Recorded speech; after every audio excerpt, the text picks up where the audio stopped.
guys! Did you ever wondered what gives our body shape and form? Come on, let's find out! Without your bones, you do not have a shape. Your body is like a house. A house has a framework of beams that gives it shape. In the same way, the bones that make up the skeletal system define your body shape. Put your hands in your head. Next, your shoulder. And lastly, in your elbow. Now, could you feel its bone?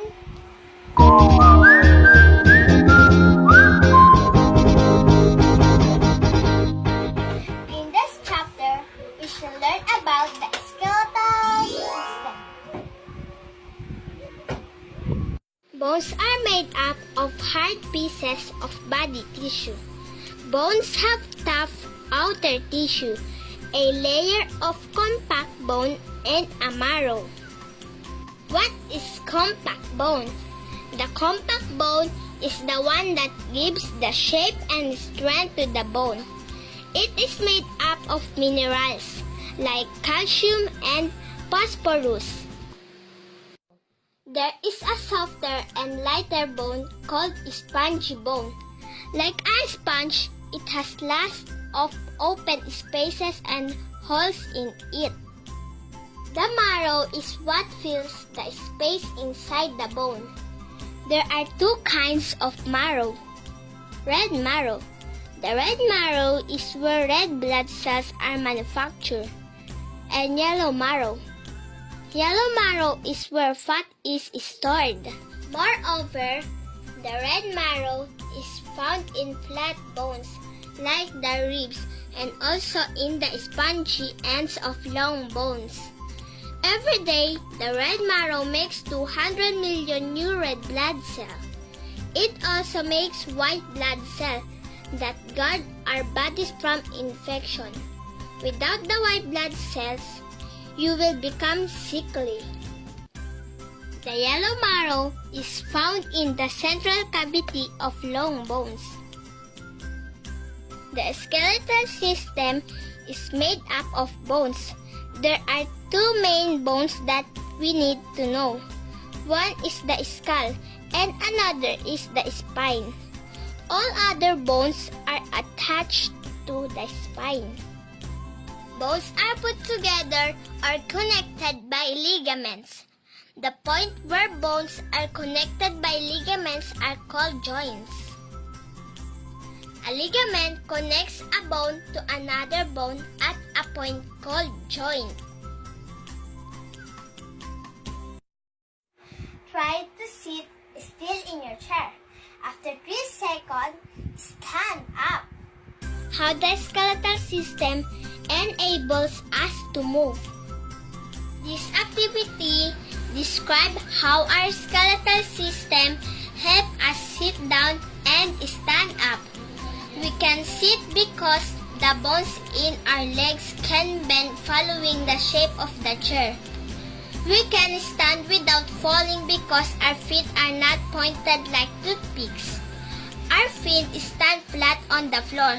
This gives us the balance we need to stand. Without our skeletal system, we could all be looking like dresses, just scattered on the floor. No one could walk, stand straight, sit up, or do other movements. The skeletal system helps us move by coordinating all the bones to go where you need to move. Joints enable the body to move. One important job that the bones do is to protect our internal organs. Inside the rib cage, you will find the heart and the lungs. The heart and lungs are just one of many important internal organs that the body needs to live. Can you imagine if we don't have a rib cage and we accidentally bump ourselves on our tables? Without the rib cage, which is part of the skeletal system, the table will hurt the heart immediately. The pelvic bone of your mothers protected you when you were still inside your mother's womb. The pelvic bone is an important bone, especially when mothers have their babies. The skull is another protective bone. It protects the brain, and the spine protects the spinal cord and the nerves connected to it. Your bone is like the cover that protects you from harm. The cover protects your finger from being cut by the fan blade. The bones in the ribcage protects the vital organs like heart and lungs. Where is your Achilles tendon? A tendon, also called a sinew, is a strong white cord that attaches muscles to bone, and we find them all over our body. The Achilles tendon is the tendon at the back of the ankle. It attaches the muscle of the calf to the heel bone and is one of the strongest tendons in the body. The name Achilles tendon comes from the legend of Achilles, a Greek hero killed by an arrow in the heel. Chapter Summary. The skeletal system helps us move and protects our internal organs. Bones are made up of hard pieces of body tissue. A ligament connects a bone to another bone at a point called joint. Synovial fluid is the oily fluid that human joints need. The skull and the spine are bones that protect the internal organs. A tendon is a strong white cord that attaches muscle to bones and the bone all over the body.